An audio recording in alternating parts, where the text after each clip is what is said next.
La patrouille de chasse l'a trouvé à l'aube, accroupi dans la boue cramoisie de la rive, serrant contre sa poitrine un petit être brisé. Arya Winters ne fit pas un geste lorsque le cercle de guerriers se referma sur elle. Elle ne leva pas les mains en signe de reddition et ne tenta pas de s'enfuir. Ses yeux, ces 12 yeux d'Oméga qui poussent instinctivement les alphas à la protection, restaient fixés sur la petite boule de poil dans ses bras. « Éloigne-toi du louveteau, Oméga. » La voix qui s'éleva n'était pas un simple grognement de guerrier. C'était un commandement qui faisait vibrer l'air d'autorité. Elle appartenait à l'Alpha King Khal Shadowborn, souverain des territoires du Nord et loup le plus craint des 3 royaumes. Il se tenait au centre du cercle, 2,13 m de puissance prédatrice pure enveloppée de muscles cicatrisés par les combats. Son pelage noir argenté ondulait sous sa peau, son loup si proche de la surface que ses yeux avaient déjà viré à leur foncé. La lance cérémonielle qu'il tenait, sculptée dans du bois de fer ancien et marquée par les victoires de chaque roi l'ayant portée avant lui, était pointée directement vers son cœur. La réponse d'Arya fut à peine un murmure, « Il est mourant ». Les guerriers échangèrent des regards. Ils pouvaient tous le sentir, le sang, la peur, l'approche de la mort. Du sang de louveteau. Du sang royal. « Tu as tué le prince Nikolai », grogna Marcus, le bêta de Khal, s'avançant les griffes sorties. « Tu as tué le neveu du roi. Tu as tué un héritier du trône. » Non. La voix d'Arya se brisa. Elle leva enfin les yeux et les guerriers virent dans son expression quelque chose qui fit vaciller leurs armes, des larmes. L'Oméga pleurait, non pas de peur, mais de chagrin. « Je l'ai trouvé ainsi, » dit-elle d'une voix tremblante. « Les faucons de l'ombre, ils se nourrissaient encore quand je les ai fait fuir. » Elle bougea légèrement, révélant les profondes entailles sur le petit torse du louveteau et le soulèvement laborieux de sa poitrine. Nikolai ne devait pas avoir plus de 7 ans, à peine l'âge de se transformer seul. Ses yeux étaient mi-clos, sa respiration sifflante et humide. Le sang imbibait la robe d'Arya, une simple robe grise d'Oméga qui la marquait comme sans meute, sans protecteur, sans valeur aux yeux de la plupart des alphas. « Mensonge !» cracha Marcus, mais sa voix manquait d'assurance. Les Oméga étaient beaucoup de choses, faibles, vulnérables, destinés à être protégés et contrôlés. Mais ils n'étaient pas des tueurs, surtout pas de louveteaux. Cela allait à l'encontre de leur nature même, de la biologie qui faisait d'eux des nourriciers, des soignants, le cœur de toute meute. « Regardez mes mains », dit Arya en levant une paume tout en gardant l'autre sous la tête de Nikolai. Ses doigts étaient déchirés et ensanglantés, des blessures défensives, marque des serres des faucons de l'ombre. Ses avant-bras portaient de profondes griffures là où elle avait manifestement combattu une créature ailée dotée de griffes et d'intentions vicieuses. « Je les ai repoussés », continua-t-elle, sa voix s'affermissant sous le poids d'une vérité désespérée. « Je le porte depuis 4 heures, essayant de regagner votre territoire, cherchant de l'aide. » La colonie d'Oméga d'où elle venait se trouvait dans la direction opposée. Ils le savaient tous. Des kilomètres à travers un territoire hostile où une Oméga seule serait une proie facile pour les renégats, les prédateurs ou les alphas ne respectant pas les anciennes lois. Elle avait porté un louveteau mourant vers le danger, pas pour le fuir. La pointe de la lance de Khal s'abaissa d'1 pouce. Ses yeux dorés se plissèrent, l'étudiant avec une intensité qui aurait fait tomber la plupart des loups à genoux. « Pourquoi » demanda-t-il. « Pourquoi te risquerais-tu pour un louveteau que tu ne connais pas, pour une meute à laquelle tu n'appartiens pas ? Parce que c'est un enfant. » La voix d'Arya se brisa sur le dernier mot. Parce que quand je l'ai trouvé, il m'a regardé, et il avait peur. Il ne comprenait pas pourquoi il souffrait. Il appelait sa mère. Il demandait sans cesse quand son oncle viendrait le sauver. Ses yeux rencontrèrent ceux de Khal, et quelque chose passa entre eux, quelque chose qui fit taire son loup intérieur. « Je ne pouvais pas le laisser seul », murmura-t-elle. « Je ne pouvais pas le laisser mourir terrifié et seul dans la boue. » Les guerriers en savaient assez sur les instincts des Oméga pour reconnaître la vérité. C'était authentique. Cette Oméga, cette fille sans meute et sans pouvoir, pleurait un louveteau qu'elle n'avait jamais rencontré comme s'il était le sien. « Le venin est déjà dans son sang », dit calmement Marcus, bien que son hostilité se soit estompée. « Le venin de faucon de l'ombre. Même si nous courions au repère maintenant. » Il n'eut pas besoin de finir.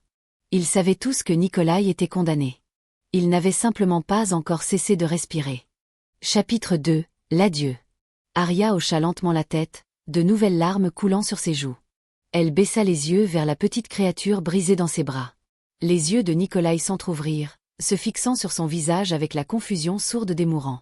Sa petite main, à peine plus grande que celle d'un enfant humain, se leva faiblement vers elle. « Ça fait mal », murmura-t-il dans la langue ancienne que tous les loups comprenaient, par-delà les frontières des meutes. « Je veux maman. Je veux oncle Khal. » « Je sais, » murmura Arya en retour, passant à cette même langue ancienne avec une fluidité surprenante. Je sais, petit loup. Je sais que ça fait mal. Tu es ma maman. La voix de Nikolai était si petite, si confuse. Tu sens bon, comme le soleil et le miel. Comme la sécurité.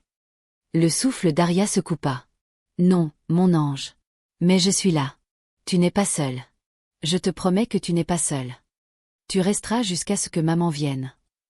Je resterai. La voix d'Arya craqua. Je resterai juste ici avec toi. Je ne m'en irai pas. Ce qui se passa ensuite serait raconté dans les foyers d'émeutes pendant des générations, deviendrait une légende murmurée autour du feu et changerait le cours des royaumes. Arya Val, l'Oméga sans meute qui vivait aux frontières depuis 2 ans, toléré mais jamais accepté, considéré comme faible et inutile par chaque alpha l'ayant croisé, pencha la tête et pressa ses lèvres sur le front de Nikolai. Un baiser doux et révérencieux, plein de tristesse et d'amour pour cet enfant qu'elle ne connaissait pas. Le geste ancestral de réconfort, d'adieu, la promesse que la mort ne serait ni froide ni solitaire. Elle resta ainsi un long moment, ses larmes tombant dans son pelage, humidifiant le duvet gris-brun qui marquait son sang royal. Puis elle commença à fredonner. C'était un son sans parole, montant et descendant selon un motif qui semblait plus vieux que le langage lui-même, une mélodie atteignant quelque chose de primal, quelque chose qui existait avant que les loups n'apprennent à parler. Une berceuse d'Oméga, le chant que chaque loup naît en connaissant, le son de la sécurité, de l'amour et du foyer.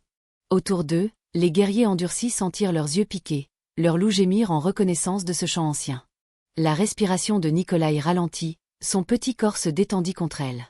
La peur quitta ses yeux, remplacée par quelque chose qui ressemblait à de la paix. « Maman » murmura-t-il une dernière fois. « Elle t'aime » chuchota Arya en retour. « Elle t'aime tellement et elle t'attend. Peux-tu la sentir ? Elle t'appelle à la maison, petit loup. Tu peux y aller. Tout va bien. » Les yeux de Nikolai se fermèrent. Sa poitrine se souleva une dernière fois, puis s'immobilisa. Il était parti. Le son qui sortit de la gorge d'Arya était quelque chose qu'aucun guerrier n'avait jamais entendu de la part d'une Oméga. Un cri de douleur lancinant qui résonna contre les parois du canyon, brut, primal et totalement dévasté. Le hurlement de deuil d'une mère ayant perdu son petit. Elle se balançait d'avant en arrière, serrant le corps de Nikolai, et le son de son angoisse aurait pu provenir de n'importe quel merlou. Cela transcendait les rangs, transcendait les lois de la meute, transcendait tout sauf le langage universel du deuil. Un par un, les armes tombèrent au sol. Khal fut le premier. La lance ancienne, symbole de son autorité, l'arme qui n'avait jamais touché terre sauf pour la victoire, tomba de ses griffes et s'enfonça dans la boue cramoisie. Ses yeux dorés étaient fixés sur l'Oméga tenant le corps de son neveu, et quelque chose dans sa poitrine se brisait. Quelque chose qu'il gardait verrouillé et gelé depuis la mort de sa sœur 3 ans plus tôt, depuis qu'il était devenu roi et avait oublié comment être autre chose que fort. Puis Marcus lâcha son épée. Puis un autre guerrier, et un autre, jusqu'à ce que 20 armes gisent abandonnées dans la boue, et que 20 loups se tiennent la tête baissée en signe de respect. Dans la culture des loups, il y avait des protocoles pour la mort. Des rites, des rituels et des considérations politiques. Mais il y avait aussi quelque chose de plus ancien, d'antérieur à la civilisation et à la domination des alphas. La reconnaissance d'un deuil partagé, d'un amour donné librement, d'une Oméga qui avait tenté tout ce qu'elle pouvait pour sauver un louveteau qui n'était pas le sien, qui ne lui apporterait rien, qu'elle ne verrait jamais grandir. Arya n'était pas de la meute. Elle n'était pas de la famille. Elle n'était même pas revendiquée. Mais à cet instant, elle était devenue ce que chaque loup comprend. Elle était devenue sacrée. Chapitre 3, la reconnaissance. Khal s'approcha lentement, sa carrure massive semblant presque frêle alors qu'il s'agenouillait dans la boue aux côtés de cette petite Oméga. De près, il pouvait tout voir, le sang imprégnant sa robe, principalement celui de Nikolai, mais aussi le sien, les griffures profondes sur ses bras, l'épuisement sur son visage qui témoignait d'heures de voyage désespéré. Elle continuait de fredonner cette berceuse même si Nikolai était parti, comme si elle ne pouvait se résoudre à s'arrêter. « Donne-le-moi » dit Khal doucement, d'une voix plus tendre que quiconque ne l'avait jamais entendue. « Je vais le ramener à sa mère. Tu en as fait assez. » Arya leva les yeux vers lui, ses 12 yeux d'Oméga rouges et gonflés par les larmes. « Je suis désolée, » articula-t-elle péniblement. « Je suis tellement désolée de n'avoir pu le sauver. J'ai tout essayé. J'ai couru si vite. J'ai appelé à l'aide, mais personne n'est venu. » Sa voix se brisa en sanglots. « Tu lui as apporté du réconfort dans ces derniers instants, » l'interrompit Khal. « Tu as combattu des faucons de l'ombre pour lui. Tu l'as porté pendant des heures, sachant qu'il allait mourir. Tu l'as accompagné vers l'autre vie avec une berceuse d'Oméga. Sa voix s'enroua sous une émotion qu'il pensait disparue depuis longtemps. Tu lui as fait le plus beau des cadeaux. Tu t'es assuré qu'il n'ait pas peur. Tu t'es assuré qu'il se sent aimé. Il marqua une pause, et quand il reprit, sa voix portait le poids d'une autorité absolue. Dans ma meute, cela te rend honoré. Dans mon royaume, cela te rend protégé. Et dans mon cœur. Il s'arrêta, déglutissant avec peine. Cela fait de toi un membre de ma famille. Les autres guerriers murmurèrent leur accord, un grondement sourd de respect qui résonna dans le canyon. Avec précaution, Arya déposa Nikolai dans les bras de Khal. Le petit corps paraissait encore plus minuscule contre la large poitrine de l'Alpha King.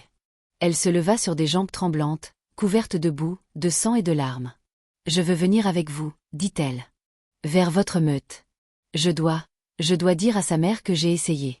Je dois lui dire qu'il n'était pas seul, que quelqu'un le tenait, que quelqu'un l'aimait. » À la fin, Khal se tint debout, berçant son neveu avec une tendresse qui contredisait tout ce que le monde savait du féroce Alpha King. « Tu viendras, accepta-t-il, pas comme une suppliante ou une étrangère.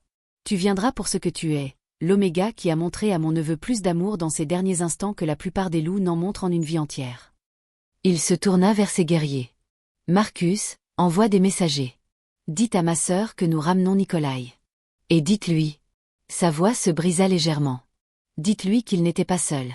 Dites-lui qu'une Oméga l'a tenu, a chanté pour lui et s'est assuré qu'il sache qu'il était aimé. »« Oui, mon roi. » Khal regarda de nouveau Arya, cette petite Oméga qui avait accompli l'impossible, qui avait fait lâcher sa lance à un Alpha King, qui lui avait rappelé ce que signifiait se soucier d'autre chose que du devoir et de la puissance. « Peux-tu marcher ?» demanda-t-il doucement. Arya hocha la tête, bien qu'elle vacille légèrement. Sans un mot, Khal déplaça Nikolai sur un bras et offrit l'autre à Arya. Elle fixa le bras tendu, le soutien d'un Alpha King offert librement à une Oméga sans meute, le choc se lisant sur son visage. « Je ne mords pas, dit Khal, avec un soupçon d'humour sombre. Pas les Omégas qui sauvent les louveteaux mourants, en tout cas. » Arya prit son bras et ensemble, ils entamèrent la marche vers le territoire de Shadowmoon. Les guerriers se placèrent en formation autour d'eux, ne gardant pas une prisonnière, mais protégeant l'une des leurs. Chapitre 4, la meute. Lorsqu'ils atteignirent le repère de la meute, le soleil était haut dans le ciel. La nouvelle avait voyagé vite. La meute bordait les rues, des centaines de loups sous forme humaine, silencieux et solennels. Les têtes s'inclinaient au passage de leur roi portant le petit corps du prince Nikolai. Et à ses côtés marchait une Oméga. Des murmures parcoururent la foule. Qui est-elle? Pourquoi le roi la touche-t-il? Est-ce du sang sur sa robe? Elle est sans meute. Regardez ces marques d'odeur. Mais les murmures cessèrent quand ils virent le visage de Khal. Quand ils virent la manière dont il gardait une main protectrice sur le bras d'Arya pour la soutenir. Quand ils virent les guerriers marcher les armes baissées par respect. Quelque chose s'était passé. Quelque chose qui changeait tout. À l'entrée de la demeure se tenait une femme qui ne pouvait être que la mère de Nikolai, la sœur de Khal, Luna. Elle était magnifique, comme tous les loups de sang royal, avec ses cheveux argentés et ses yeux comme des tempêtes hivernales. Et elle s'effondrait. Khal. Sa voix était un souffle. Est-il? Je suis tellement désolé, dit Khal, ses mots pesant le poids d'un chagrin qu'il laissait rarement paraître. Nous sommes arrivés trop tard. Les jambes de Luna lâchèrent. Elle se serait effondrée si Marcus ne l'avait pas rattrapée pour la déposer doucement au sol, tandis que le cri d'angoisse d'une mère s'échappait de sa gorge. Khal s'agenouilla devant sa sœur, déposant tendrement le corps de Nikolai dans ses bras. Elle serra son fils contre elle, et toute la meute ressentit sa douleur. Luna, dit doucement Khal, attendant que ses yeux s'ancrent dans les siens. Il y a quelqu'un que tu dois rencontrer. Il désigna Arya. Voici Arya Winters. Elle a trouvé Nikolai après l'attaque. Elle les a combattus à main nue. Elle l'a porté pendant 4 heures pour essayer de le ramener. La voix de Khal était rauque mais ferme. Elle l'a tenu pendant qu'il mourait. Elle a chanté pour l'endormir. Elle s'est assurée qu'il n'ait pas peur. Les yeux de Luna se fixèrent sur Arya, cette petite Oméga trempée de sang qui pleurait presque aussi fort qu'elle. Toi. La voix de Luna se brisa. Tu étais avec mon fils. Je suis tellement désolée, sanglota Arya. J'ai essayé. J'ai couru si vite. J'ai fait tout ce que j'ai pu, mais le venin. Je n'ai pas pu. Je suis tellement désolée. Luna se leva sur ses jambes tremblantes et franchit la distance qui les séparait. Un instant, Arya crut que la mère endeuillée allait la frapper ou la blâmer. Au lieu de cela, Luna attira Arya dans ses bras. 2 mères, l'une qui avait perdu son enfant, l'autre qui avait désespérément tenté de le sauver, s'accrochèrent l'une à l'autre et pleurèrent. Merci, murmura Luna. Merci d'avoir fait en sorte qu'il ne soit pas seul. Merci de l'avoir aimé quand je ne pouvais pas être là. Merci de lui avoir donné la paix. Autour d'elle, la meute regardait en silence leur Luna, fière et féroce, remercier une Oméga sans meute pour une miséricorde transcendant les lois. Cal se tenait en retrait, ses yeux dorés fixés sur Arya avec une intensité qui fit s'agiter son bêta. « Mon roi », murmura Marcus. « À quoi pensez-vous » ? « Cette Oméga, dit lentement Cal, vient d'apprendre à toute notre meute ce que signifie être un loup. Elle nous a montré que la force n'est pas seulement une question de dominance. Que l'amour ne nécessite pas de lien de meute. Que parfois, la chose la plus courageuse à faire est de tenir un enfant mourant et de chanter. » Il marqua une pause, puis ajouta, « Et elle ne partira pas. Jamais. Je me fiche de ce que la loi dit sur les Omégas non revendiqués. Elle reste sous ma protection, dans mon territoire, comme un membre de ma famille. Le Conseil s'y opposera. Alors le Conseil pourra me défier, grogna Cal. Je suis l'Alpha King. Ma parole est la loi. Et je dis que cet Oméga fait partie de la meute désormais. » Chapitre 5. Le lien. 3 jours plus tard, après les funérailles de Nikolai, Cal trouva Arya dans les jardins du repère. Elle était assise sous un chêne ancien, le regard dans le vide, portant une robe simple donnée par la meute après avoir brûlé la sienne. Elle semblait perdue, comme si elle attendait qu'on lui dise de partir. « Arya !» Elle leva les yeux, surprise. Elle tenta immédiatement de se lever pour s'incliner en signe de soumission, mais Cal lui fit signe de rester assise. « Puis-je » demanda-t-il en désignant le sol à côté d'elle. Il s'installa sur l'herbe, une position peu digne d'un roi, mais il s'en moquait. « Ma sœur veut que tu restes, » dit-il sans préambule. « Elle dit que tu es la seule qui comprenne. Elle a besoin de toi. »« Je peux rester aussi longtemps qu'elle en aura besoin, » répondit doucement Arya. « Mais ensuite, je devrais retourner au territoire de la frontière. Je ne veux pas être un fardeau. »« Tu ne vas nulle part, » affirma Cal d'une voix ferme. « Tu es officiellement de la meute, Arya. Je t'ai déjà enregistré auprès du Conseil. » Ses yeux s'écarquillèrent. « Mais je ne suis pas. Vous ne pouvez pas. Je n'ai pas d'alpha, pas de parrain. La loi dit. La loi dit qu'un Alpha King peut intégrer n'importe quel loup dans sa meute pour des actes de bravoure exceptionnels. » Cal rencontra son regard. « Tu as combattu des faucons de l'ombre pour protéger un louveteau royal. Tu as traversé un territoire hostile pour tenter de le sauver. Tu lui as apporté du réconfort dans ses derniers instants. Pour moi, cela suffit largement. Mais les gens vont parler. Ils diront que j'utilise la mort de Nikolai pour gagner un statut. » « Qu'il parle, trancha Cal. Quiconque pense cela n'a pas vu ton visage couvert de sang et de larmes. N'a pas entendu tes excuses adressées à son corps sans vie. N'a pas vu ton deuil pour un petit que tu ne connaissais pas. » Il se pencha vers elle, baissant la voix. « Tu restes, Arya. Pas dans les quartiers des serviteurs, pas par charité. Tu restes dans la maison principale en tant que membre honoré de cette meute. Tu manges à ma table. Et quiconque y voit un problème devra répondre de ses actes devant moi. » Arya le fixa, les larmes aux yeux. « Pourquoi ? Pourquoi feriez-vous cela pour moi ?» Cal resta silencieux un long moment, étudiant son visage. « Parce que quand je t'ai vu tenir mon neveu, dit-il enfin, la voix rauque, j'ai retrouvé quelque chose que j'avais oublié. »« Quoi ? » ?»« Ce que cela signifie d'avoir un cœur. » Il tendit lentement la main et essuya une larme sur sa joue. « Tu me l'as rendu, Arya. Tu m'as rappelé que la force sans compassion n'est que cruauté. » Sa main s'attarda sur son visage, et quelque chose de l'ordre de l'électrique passa entre eux. Une reconnaissance. « Notre compagne », murmura son loup intérieur. Celle qui comprenait le deuil. Celle qui mourait pour des petits qui ne sont pas les siens. Cal avait pensé que son cœur était mort avec sa compagne 3 ans plus tôt. Mais en regardant Arya, cette Oméga courageuse et brisée qui avait embrassé le front de son neveu, il ressentit le lien. Le début de quelque chose qui pourrait tout changer. « Reste », dit-il encore. Mais cette fois, ce n'était pas un ordre ou une offre formelle. C'était un plaidoyer. « S'il te plaît, Arya, reste. Laisse-moi te protéger. Laisse-moi te donner le foyer que tu mérites. Laisse-moi apprendre à connaître la femme qui m'a appris à ressentir à nouveau. » Arya le regarda, cet Alpha King qui avait lâché sa lance, qui s'était agenouillé dans la boue. « D'accord, » murmura-t-elle. « Je resterai. » Épilogue. 6 mois plus tard, Arya s'éveilla à la lumière dorée du soleil. Le lit était doux, les couvertures chaudes, et le bras enroulé autour de sa taille était lourd d'un confort possessif. Elle se tourna dans l'étreinte de Cal, souriant à son visage endormi, plus apaisés qu'ils ne l'étaient 6 mois auparavant. Ils avaient pris leur temps, se courtisant à l'ancienne, bâtissant une confiance prudente. Luna les avait aidés, devenant la sœur qu'Arya n'avait jamais eue.